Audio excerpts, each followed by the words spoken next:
Hello, everyone. Welcome. So, in this talk, I wanted to cover, where I think the future of HR is going, where it is now and where it's going, to give you more insight, more ideas.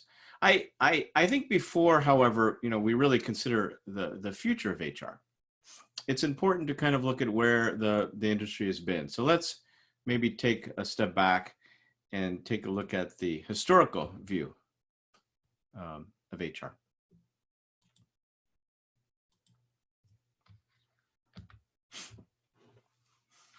If we go back to the late 1800s, which kind of lasted all the way till the 1920s, uh, there was not much of HR. There was a small department. It was usually one person.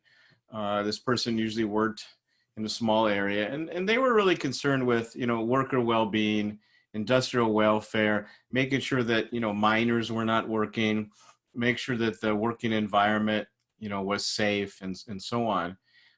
This era between 1890 and the early 1920s was the era of scientific management, Frederick Taylor theory.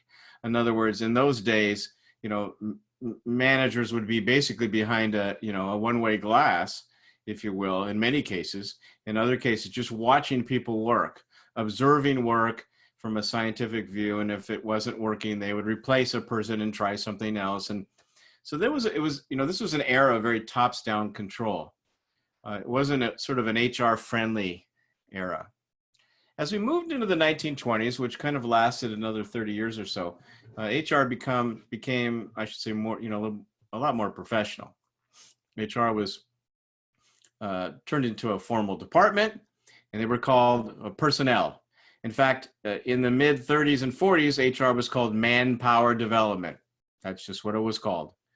We saw the first unions, and we saw the first attempts at like formal training and compensation programs. In the 1960s in society, we had lots of change. We had the Equal Pay Act of 1963, which made uniform the way people were paid in an equitable fashion. We had, of course, the Civil Rights Act in 1964 that said, all people should be treated equal. This was also a time of, I would say, conflicting motivational theories. On one hand, we had theorists like DC who said, people can motivate themselves. The importance of internal motivation is what is really key for people at work, the ability to motivate themselves. And on the other hand, we had the reward and punishment model with B.F. Skinner, who believed that inherently people are lazy. Unless you threaten them with punishment or promise them a reward, they'll do bad things. And I would say, really, to date, in 99% of schools and the businesses, we see this carrot and stick, this reward and punishment model. As we moved into the early 80s, we saw personnel departments start to be called human resource departments. So again, more formal titles were awarded to HR. And as we entered the 1990s, we entered the era of, ERP systems. It used to be in the olden days that, all personnel records were kept on, one server, one PC, and in one area, and it was not shared with the rest of the organization. And in the early 90s, through companies like SAP and others, PeopleSoft, Oracle, we started to see enterprise resource planning systems, which integrated, people records throughout the company with all other functions of the organization, from sales to manufacturing to engineering, and so on. HR leaders, became more visible in the 1990s. We saw the organization SHRM first come into existence, the Society for Human Resource Professionals. So the field of HR became a recognized profession in the 90s. There started to be more focus on, retention and strategy, and new technologies entered the arena. And again, we saw a name change. In the 90s, we saw that for many organizations who had gone from personnel to human resources, we now started to see these organizations call themselves human resource management, which to some extent created a little confusion. Because line managers said, well, wait a minute, I thought all of these things relating to people are things that I should be doing. And HR said, well, you really need some control. So we're going to handle a lot of this and when we're ready, hand it off to you in terms of performance reviews and training programs and compensation strategies. Okay, so if we look today, where are we in terms of the HR profession, and where do I see it going? You can't really look anywhere without hearing about data analytics. And so, technology has certainly influenced, the human resources function. The idea to measure not just why something happened, which historically was done a lot by HR, but now to kind of look at, I'm sorry, not what happened, but, why are things happening, right? And try to understand not just what happened, but how to, and why happened, why did something happen, but to predict it into the future. We see a need more today from people to live more of a balanced life. And so we're seeing a focus on the, on a whole person's life at work, and not just, what they do at work, but what they do outside of work in terms of supporting them. We're seeing the implementation of more coaching tools, which is good. The younger generation is driving so much change in the workforce with asking and demanding for meaningful work. So we're seeing HR in some cases being pulled into a mode of more partnering, versus command and control. HR is moving quickly from a reactive industry to a proactive industry, which I think is good. From administration to innovation. I think today I think two of the most important things that, human resource professionals should focus on today. One is, measuring joy at work. When people enjoy their work, all other indicators go up. And I think that's the number one thing that, HR should be measuring at work. And you could do this by just asking people, do you enjoy your work? Why? Why not? And, being prepared to do something about that. The second thing, however, is, HR needs to start to move more into what I call a marketing function, which is really starting to market the employer brand so that people can tell right away, is this a place where I want to work? And, this initially may be uncomfortable for HR professionals who have been more of in a hands-off kind of role. But in this case, I think it's really important to start to focus on marketing the employer brand. We're seeing artificial intelligence, start to complement human work. We will start to see more recruiting and training happening, through virtual reality tours. People will take virtual reality tours of the workplace. Candidates will test their skills for virtual reality. The benefit of computer systems such as AI is, AI programs can quickly analyze data from resumes versus the old-fashioned going through resumes. And of course, AI removes a lot of bias and human error. So we're seeing today a lot of AR technologies being added to the human resources arena. We also have a new workforce. We have millennials and we have Gen Z. So those young adults between 23 and 34 are really driving change. These two generations really, really want to collaborate. They grew up on their phones. They're used to collaborating. It makes sense to wait, for the once a year performance review no longer makes sense. These generations want meaningful work.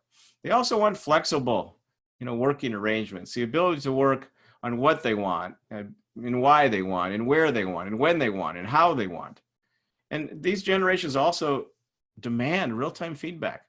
They're used to sending a text and getting immediate feedback. So, they're expecting platforms to do this for them at work. And yet they want development. They want organizations that are willing to invest in them and their development. So how we measure HR and how HR is measuring the organization, I think, is shifting. We're seeing more of an emphasis towards guidance versus just the historical, scorecard reporting. This was very popular for the last 10, 15 years. HR scorecards. How many days does it take to hire somebody? How many people are under probation? How many people have good reviews versus bad reviews? Let's look at the scattergram and how are people paid and so on. I mean, those things to some extent are still important, but we're seeing more of a shift towards guidance. We're also seeing more of a shift towards workplace shaping, from workplace planning to workplace shaping to work task planning. How can we plan tasks better versus just planning specific roles for people. And of course, we're seeing an influx of very many different working relationships. I call this a portfolio age of work, where at work, it's becoming more common to be working side to side with someone who may be full-time, maybe part-time, maybe on some specific contract. So HR needs to be the enabler of collaboration at work. And I'm seeing a need right now for soft skills more than ever before. I think HR needs to take a proactive role to help people become more creative, which means, becoming critical thinkers, thinking from different perspectives, learning how to collaborate, problem solve, and really just having empathy. I think it's a good thing that the era of performance management is over. Not that I thought we could ever performance manage anyone else before anyway. My philosophy has always been to, sit down with someone, gain trust, set goals, measure those goals separate from pay, and in a collaborative way, if the goals are not being met, to work together on improving those goals without the carrot and the stick, without the threat of punishment or the promise of reward, which just feeds into external motivation and does not help people develop their own internal motivation. We're seeing the need for HR professionals to support remote work. And at the same time, there's this concept called journey mapping, which is taking people in the organization and based on what their needs are and their organizational needs, helping them to develop a journey, which ties into meaningful work for them. And I think the more we do this, the more you're going to see productivity indicators go up at work. Because the younger generation is really seeking purpose-driven cultures. I talk a lot about Patagonia, and one of the reasons people like to work there, as an example, is that their mission statement is "do no harm to the earth," and it's one of the best ones I've seen. And a lot of, especially the younger generation, can identify with that. So I think it's important to, from an HR perspective, is to start to help people fit, but also start to help shape the culture and start to help shape people moving towards more for the, for what they view as meaningful work. But it has to integrate with the organization. Technology is also driving change. We are seeing more and more the evolution of what I call wearable devices. Devices that measure health, heart rate, body temp, even pupil dilation to measure stress levels. And, there is a conflict, there can be, and there probably will be a conflict with privacy issues here. But certainly with the pandemic, these tools are more and more necessary at work. And I think we'll see HR becoming more involved in these activities. HR systems must integrate even more with third-party systems. We have so many platforms now that have been outsourced that these platforms still need to integrate back into the core organization. And finally, we're seeing more and more quantitative analysis used to review workplace data. The idea of pulse surveys, quick pulse surveys to check in. How are you doing right now? Versus the annual climate survey, which happens once a year. So I think a key shift is needed now in the industry of HR. Otherwise, I really do think that HR will become irrelevant. I think human resources needs to move away from a lot of what they've done in the past with an over-analysis of job models and competencies and performance reviews and talent management and succession planning and headcount reporting and on and on and on and on, with all due respect. And I think there's a need now to have more of a focus on people and projects and goals. And as I said earlier on feedback, I think now and in the post-COVID-19 environment, there needs to be more of a focus on well-being in the whole human, not just their physical needs or psychological needs, but all of those, along with their financial concerns.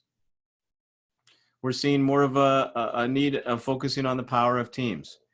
And I think that's an area of an opportunity for HR to start to drive more strategies and ideas about teamwork. As I talk about in my work, it's important to start to evolve into human leadership, and that is putting people over profit. I believe HR should be a key driver of this, as well as the next bullet, which is, of course, to enable and measure joyful work.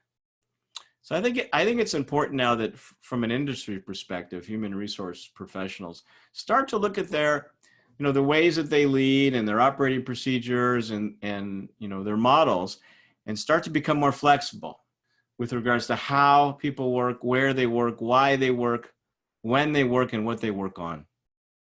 It's also time to rethink, which we're already seeing a lot of organizations do, the physical office. And many organizations are, Twitter, Facebook, Google, others, or Salesforce are saying to people, just, stay home. You don't need to come back. Maybe we'll save money on the office. And overall, a focus on safety, making sure that just people are safe. And I don't mean just physically safe, but I also mean emotionally safe. So what can we learn as we think about, where HR has come, where it is now, and where it needs to go? Well, these days, we're seeing a lot of societal, pandemic, technology, all driving change in HR, all at the same time. And as I said earlier, HR organizations really need to focus on the whole human being right now. And I think all generations, whether it's the baby boomer or Gen Z, are really coming closer together and seeking meaning from their work. And this is really forcing a lot of change on leaders and the HR industry. So I think it's a great time, a great opportunity for the HR industry and leaders really to answer the call, to avoid being replaced and outsourced, to becoming more value added, right? To offer more efficient, more supportive products and services. Look, profit is needed to stay in business, as I note here. But the challenge is how profit is made. Is it working over people or with people for individual and organizational success? And so I think it's a great time to be in HR because the industry is changing. And it's a great time to make that change and to be a leader of change. So I hope you enjoyed this short talk. I hope you're having a great evening or day. I encourage you to continue to do research in the field of HR to learn more about how HR can add even more value and be the glue between top leadership and the people who do the work. All right, until next time, take care. I'll be cheering you on every step of the way. See you soon. Bye-bye.